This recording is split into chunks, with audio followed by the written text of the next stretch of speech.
All right, we're going to kind of go over that section 2.4 that we previously skipped. All right, it's on continuity of a graph at a certain point, like a certain x value. But this will be on test 2. This will not be on test 1. Okay, so like usual, let's go see if we can get that PowerPoint up and I'll kind of talk you through it.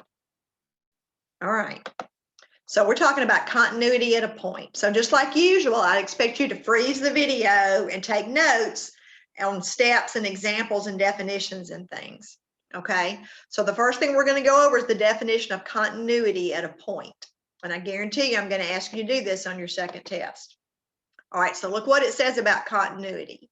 A function f is continuous at a number like x equals c, like x equals 1 or x equals -4, if and only if these three conditions hold. So the limit of f as x approaches that number c has to exist. So you have to get a number answer. F at that number has to exist. So when you take that number and plug it straight in, you have to get an answer. And the third condition is that these two answers have to match. So the limit has to exist at that number. F exactly at that number has to exist. And those two answers have to be the same for it to be continuous. All right, so look at the pictures down here. All right, let's look at condition number 1. On this picture, as you get close to C, does the limit exist? All right, do you see that as you get close to C, you're getting closer and closer to whatever that y value is right there. You're kind of coming up toward it. When you get closer to C from the left, it's kind of coming down toward it. So the limit exists. The problem on picture A is f at C doesn't exist. All right, remember what f of C means. That means exactly when you're at C, do you see when you're at C, you hit a hole, which means you don't have a point there. All right, so if you don't have a point, then that's not 0, that's the empty set. That means does not exist. So this one is a big no. This function is not continuous at x equals c because f of c does not exist. All right, B is not continuous. This pink functions here is not continuous. But it's not because f of c doesn't exist. F of c does exist. The problem is the reason this is a no is because the limit doesn't exist. Okay, that one doesn't have a limit, no limit. All right, look about why, because this might be on your test about getting a limit from a picture. All right, so do you understand that on this one, if you started getting close to C from the left side, you'd be getting closer and closer to whatever number that is. But coming from the right side, you're way up here, and you're just getting taller.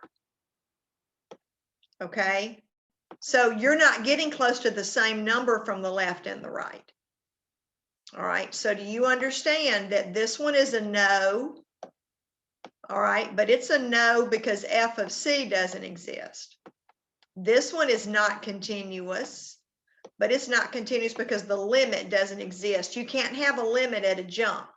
You can have a left-hand limit only, or you can have a right-hand limit only, but you can't just have a regular limit at a jump.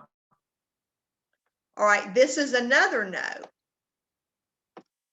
And the reason that this one's a no is f of c exists and the limit exists, but they're not the same number. Like if that was a 1 and that was a 2, do you understand that on that picture, when you're exactly at C, your y value on that picture would be like a 2. But the limit right here is 1. So, this answer is a 1 on C, and this answer is a 2 on C. And see, the problem is 1 does not equal 2. So this one's a no. All right, what's the problem right here? Both of them don't work. There's no limit when you get close to C because your answers are getting bigger and bigger and bigger. Remember, that's what we went over last time. That limit would be like an infinity. It does not exist. and f of c does not exist. So this one's just a big old no because of everything. Everything's wrong with this one. Okay, so this one's not continuous because f of c doesn't exist. This one's not continuous because the limit as you approach c doesn't exist. This one is not continuous because number 3 blows up. F of c is an answer and the limit's an answer, but they're not the same answer. This one's a no because you don't get an answer to 1 or 2. Okay, so this is the only one that's yes. Okay, because like if this is a 1 and this is a 2, do you see that would be the point C, whatever C is, comma 2. So f of c is 2. All right, do you understand that when you're coming from the left side, you know, that's about 1.5. When I get closer, I don't know, maybe that's about 1.8. When I get closer, it looks like I'm getting closer and closer to 2. And then when I'm on the right side again, you know, now it's bigger than 2. But when I start getting closer to c, it starts coming down toward 2. So my limit is also 2. And then 2 equals 2. So all 3 parts check. That's why this one is a yes.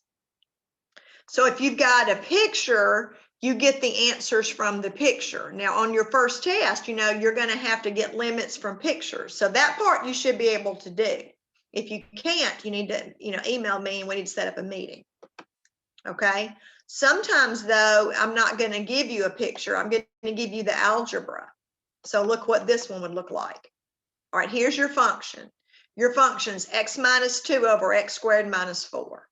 And I ask you, is this function continuous at x equals 2? Well, you've got to check all 3 parts until all 3 check or until 1 blows up. As soon as 1 is false, you can stop because all 3 of them have to be true. The limit has to exist, f at the number has to exist, and they have to match. So look at this one. What's the limit of f of x as x approaches c? Well, let's make sure we're clear about something. All right, so you can see it. Let me kind of come up here. All right, do you see that this right here is my c? So that 2 went in for my c. My function is x minus 2 over x squared minus 4. So my f of x got replaced with that, and my x got replaced, my c got replaced with 2. Now, remember, when you're doing limits, the first thing you try is you try to take the number and plug it in. But when you do that, bottom goes to 0, so you can't do that. All right, so remember, one of your tricks was to try to factor. That was one of your techniques.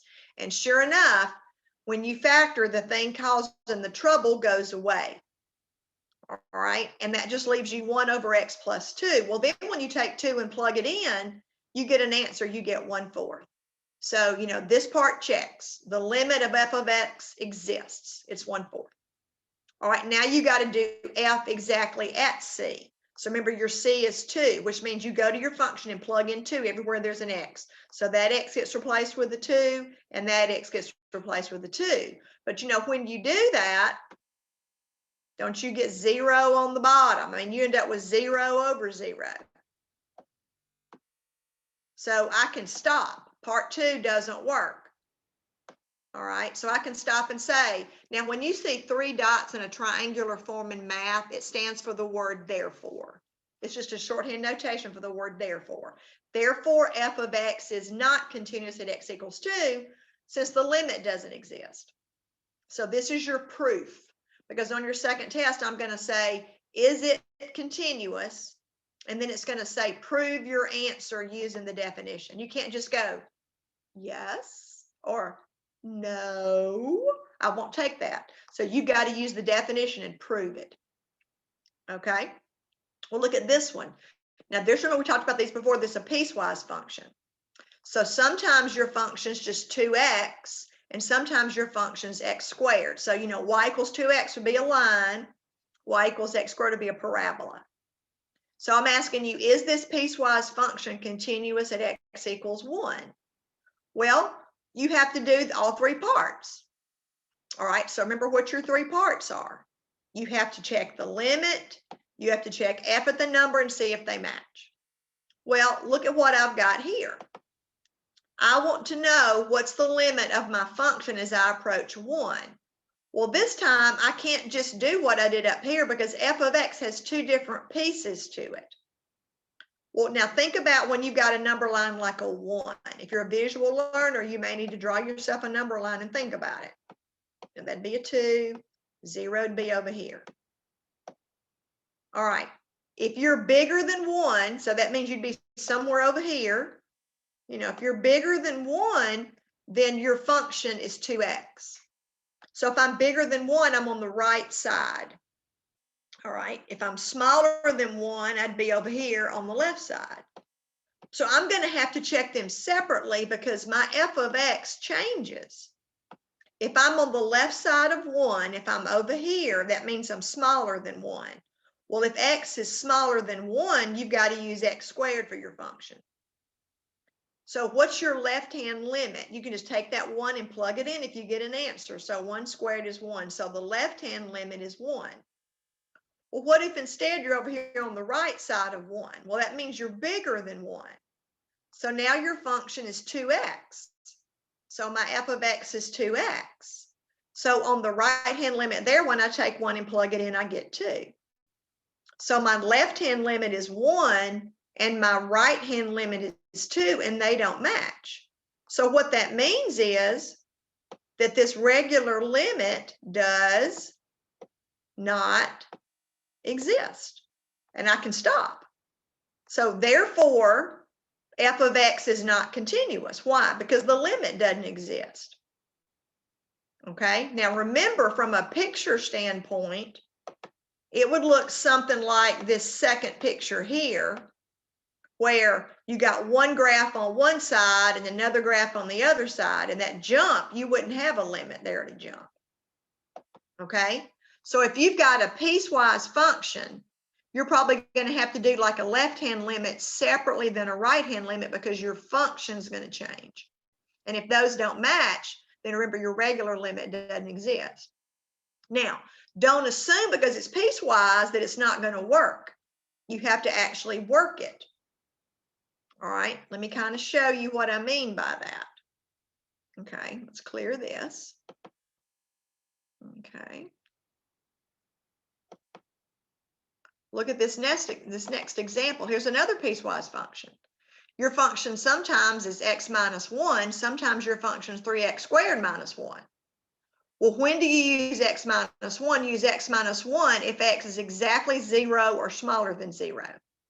You use 3x squared minus 1 if x is bigger than 0. So again, you're going to have to check all three parts. All right, so you're going to have to check the limit. Then you got to check f at the number. Then you got to check to see if they match. If one is false, you can stop. All right, look at the limit. What do I put in for f of x? Well, see, I'm not sure. Okay, let's go back up here where you can see it a little better.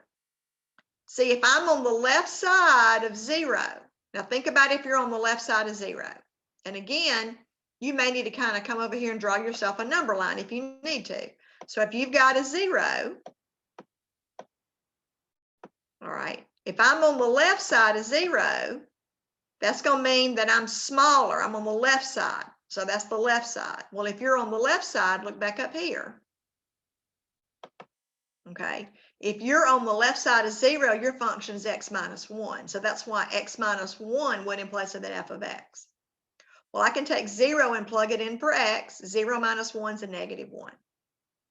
Okay, well, what happens when you're on the right side of 0? Well, if I'm over here on the right side of 0, I'm bigger than 0.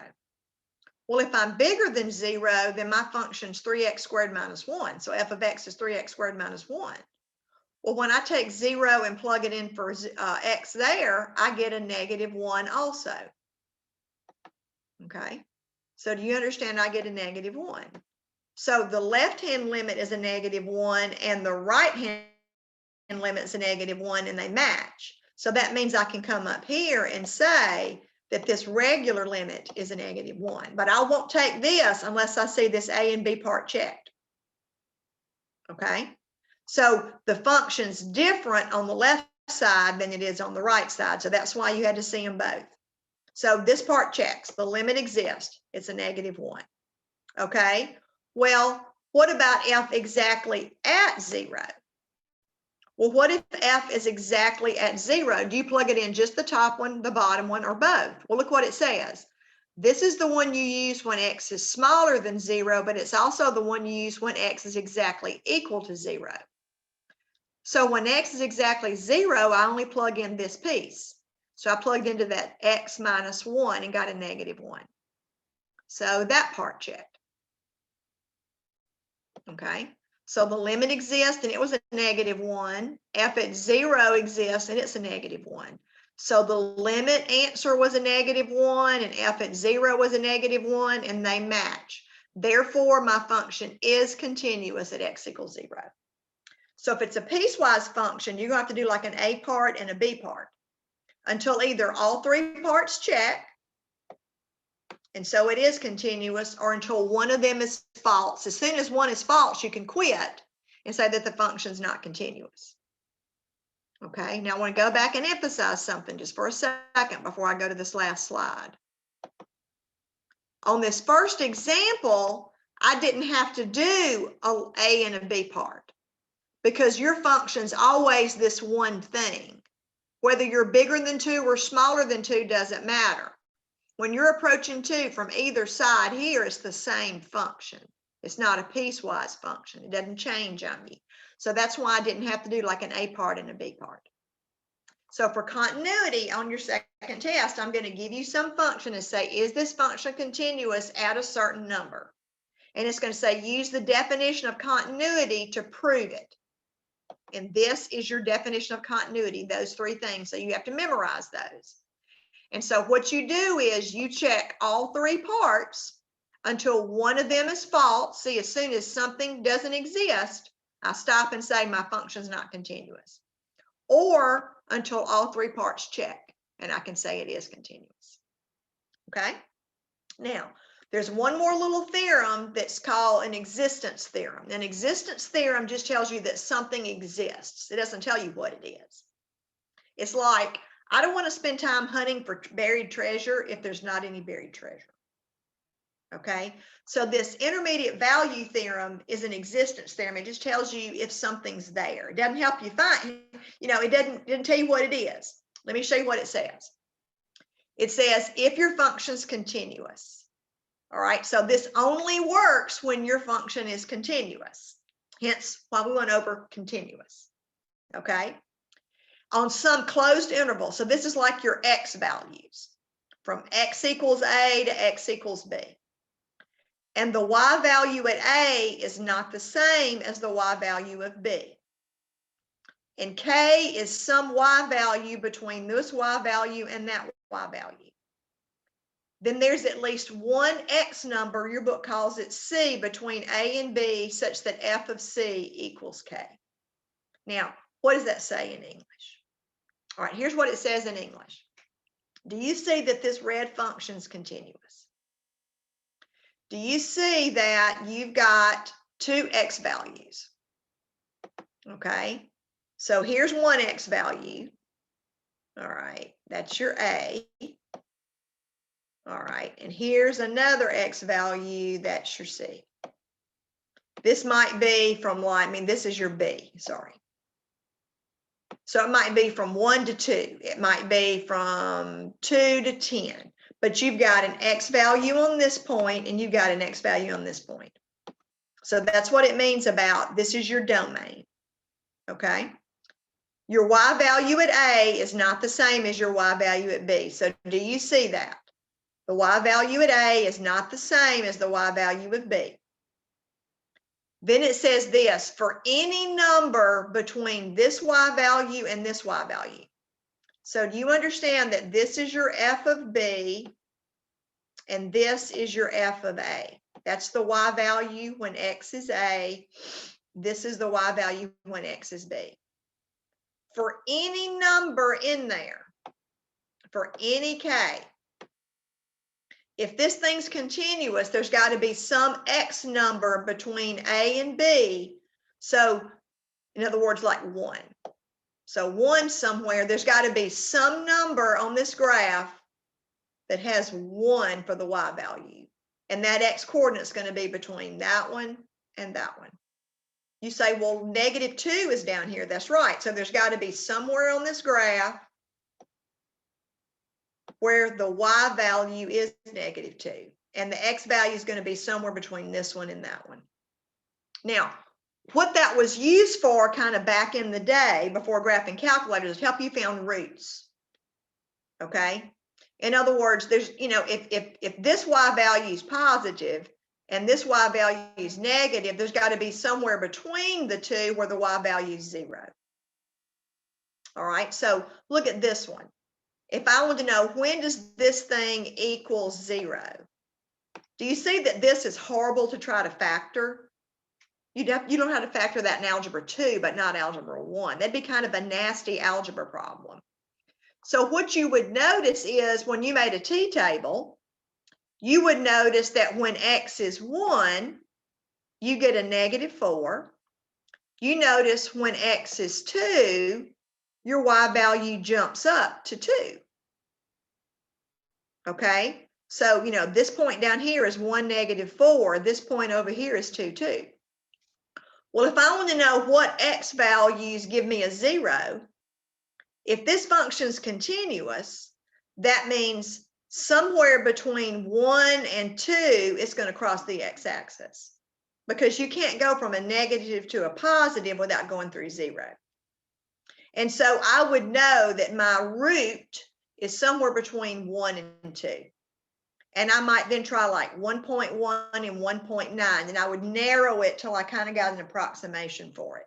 But that's only true if your function is continuous. See here, when the function is not continuous, there's nowhere this graph crosses the x-axis. So there's not a y equal to 0 on this red graph because it jumps over something. Now, this is the silly example I always tell my Cal 1 students. Okay? This is why continuity is so important. All right? And this silly example that helps people remember. Before I got pregnant with my first child, it seemed to be the consensus of the world that I was too skinny. I didn't agree, but that seemed to be everybody's opinion. I was too skinny. Okay. By the time I was 8 months pregnant, we could all agree I was too fat. So here's what I can prove, because weight is a continuous function. If there was a moment in time when I was too skinny, and there was a moment in time when I was too fat, there must have been a moment in time when I was perfect. I can mathematically prove it, because you can't go from too skinny to too fat without going through perfect. The problem, though, is it's an existence theorem. All I know is that it happened. I can't tell you when it happened. So an existence theorem just tells you that something's there, but it doesn't, you know, you have to still go find it. But certain things like that only work if your function's continuous. Okay? Now, the main thing you're going to have to be able to do on your homework, though, is you're going to be able to, I'm going to give you functions like you had on slide 2 and slide 3, where I ask you, is a certain function continuous at a certain point? That's the part I'm going to test you on. Okay? So make sure that you go try those homework problems. And if you have any trouble, then send me an email and let me know. All right, I'll see you in class.